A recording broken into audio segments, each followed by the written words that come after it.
Whoa. Okay. Okay.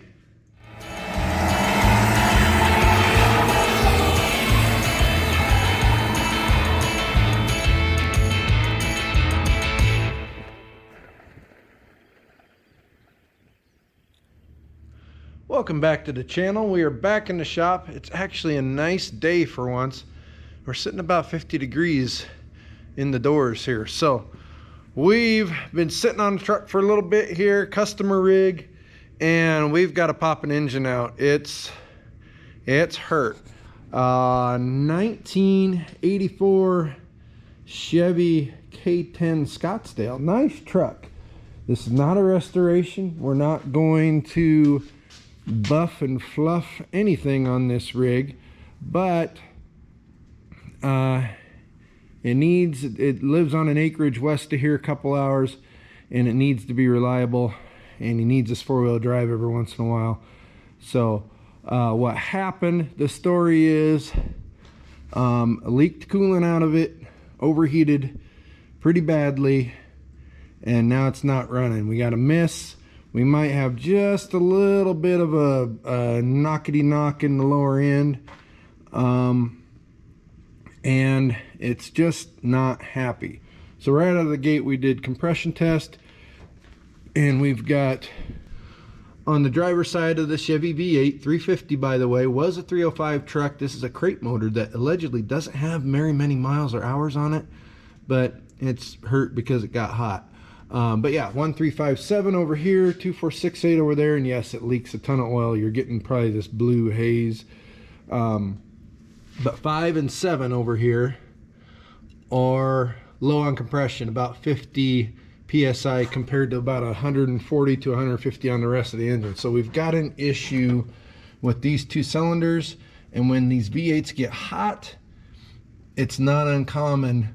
You know, we could have burned valves, we could have a head gasket that gets compromised in there, whatever. So we know we've got an issue there. Now, customer thought this was drinking coolant and burning coolant. Maybe so, if that's a head gasket thing, that could be.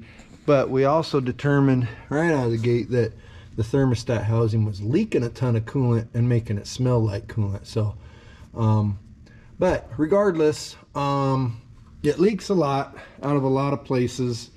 The carb hasn't had a rebuild in a long time, so we're doing that. Rather than try to patch this together in the truck, we're popping it out. We'll get it on a stand, we'll break it down, and we'll show you what we find, and we'll get it back in here. Really, all we need is, he wants reliable, powerful, and, you know, reliable and powerful. So that's what we're doing today. Time-lapse time, and we'll slow her down, and if we find anything really cool, we'll show you.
All right, well, it's just about supper time. I'm getting hungry. We got a late start on this, but we had good progresses. Top is pretty much disconnected. Everything's off. Our steering's just laying there. Most of this stuff can come out with the engine. There's your reman valve cover with the sticker on it. So, you know, story is panning out so far. But tomorrow we'll get underneath and we will do starter wiring, exhaust, torque converter bolts, bell housing bolts, motor mounts, and we'll get this thing out. But for now, I'm gonna pour about a 40-pound bag of kitty litter under here so this can soak up all the green stuff that missed the pan. Sweep all that up in the morning, should be nice and dry and leak free by then. And we'll pop this out. See you in the morning. So side note, reason why we had the delay of game today is we had a shop light go out. One of the old, supposed to be high intensity fluorescent ones, T5 bulbs in there. This one died. So we went to the Harbor Freight. Instead of even, we tried to kind of pull the bulbs out and see what was wrong, and the bulbs wouldn't come out clean. And I had an hour into just diagnosing, and finally we said, no, let's go 30 minutes west. And we went to Harbor Freight and got another one of those for there. So really happy. Kind of spot on review here. We've had nothing but good luck with that light. Turns on every time. It's that bright when it comes on, and it stays that bright. So we got another one, and I actually got a third. I actually bought two, so I have one for a spare. And as these, you can see the more yellower ones up here and back here. As these die, we're going full on Harbor Freight. And this summer, when we get the 10 in here, we're gonna add lights, and it's gonna be bright. It's the next day.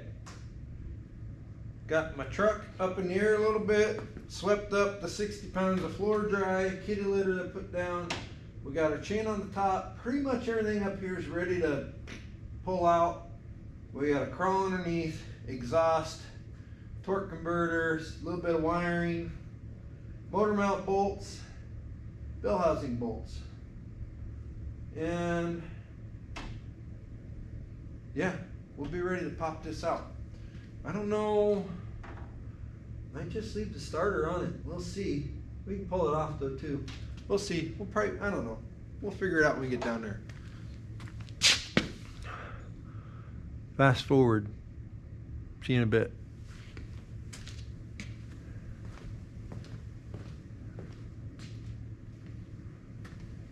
Can't find the creeper. There it is.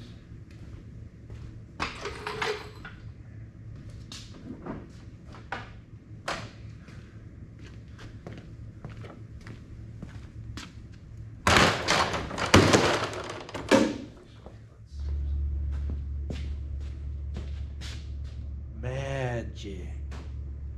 No, I just didn't want you to be bored. All I was doing was laying underneath the truck and getting in and out of there 3 billion times for different sockets and stuff. But I've got 2 bell housing bolts left in it. We've got a jack under the tranny pan. We've hooked up our cherry picker to the engine. Let's go ahead and pop this thing out of here.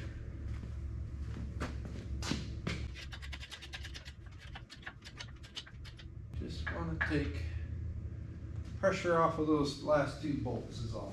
We'll zip those out, and then we can get busy here. Otherwise, I think we're in pretty good shape as far as the angle of the dangle and the hookup and stuff. I like it.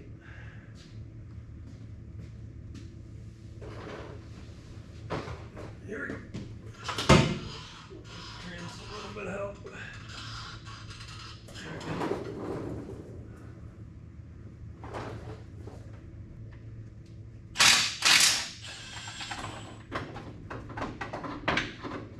One. Here.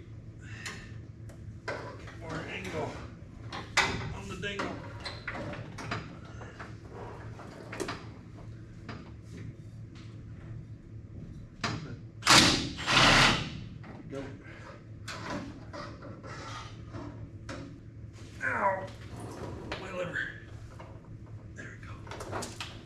Okay. We should. There's the pry bar.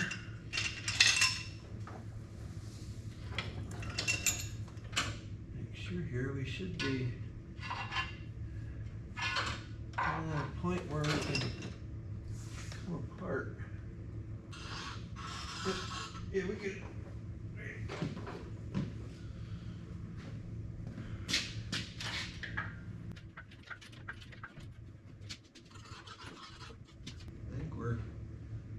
Yeah, we're apart already. Come out a little cockeyed, it looks like.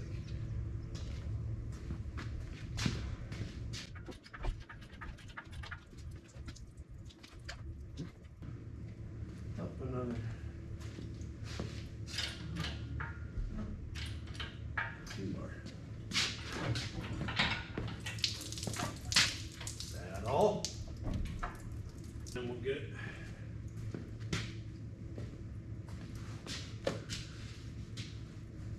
perfect over here. We should be able to come forward. Whoa. Okay. Okay. Time out.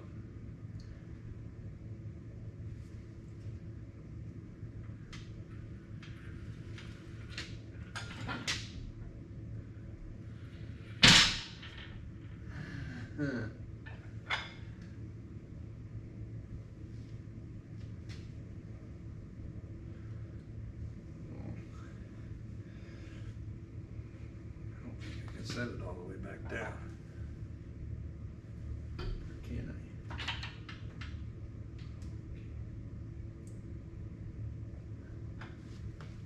I? Might have had her extended out too far. Right now it's just sitting in there. We're gonna do this with it.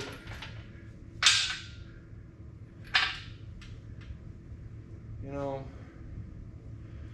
why not? Let's go all the way to here just to make sure we're going to be okay. That wasn't very groovy. Back up.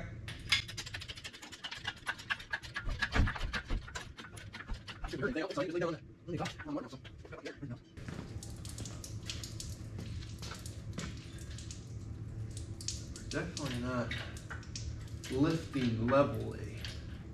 We're gonna have to, I think before we put this back in, we're gonna, I've always intended to buy one of them lift plates for the carb that bolts down on the intake. I think it's time. Got some room.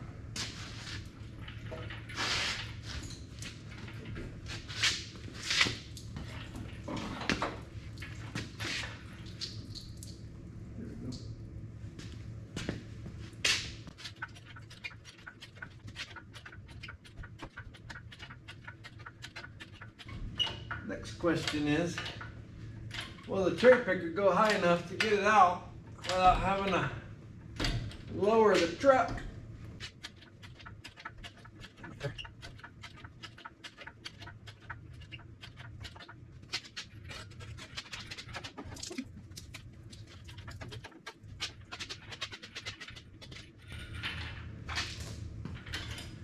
Hate having these things way up in the air. We're gonna bring her down a little bit right now.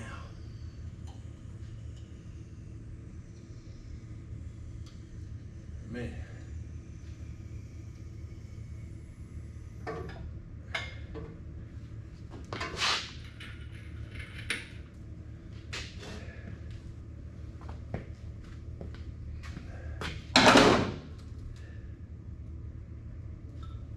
That worked okay. I might clean up my mess and then we'll check in.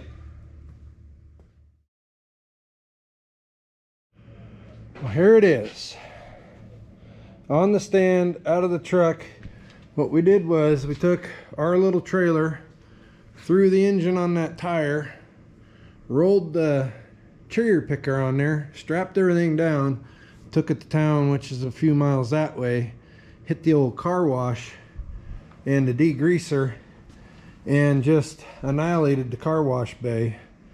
I mean, we cleaned up after ourselves best we could, but this thing was covered in caked on dirt and oil. The valve cover gaskets were just leaking like crazy on here. In fact, you can, oh no, that's a zip tie. But anyway, got her pretty well cleaned up, way better than it was, on the stand. So in the next video, we'll start tearing into this. We're going to do a little investigating again once we get valve covers off, and then we'll probably start from the top down and kind of show you what we find as we go along. Still got a couple bracketries and stuff to take off, fuel pump and stuff as well. So hey, that K-10 is out there motorless, but we got a good start on this repair job. So appreciate you guys and gals for watching our stuff. Click like, subscribe, bell, all that good stuff. We'll catch you on the next video.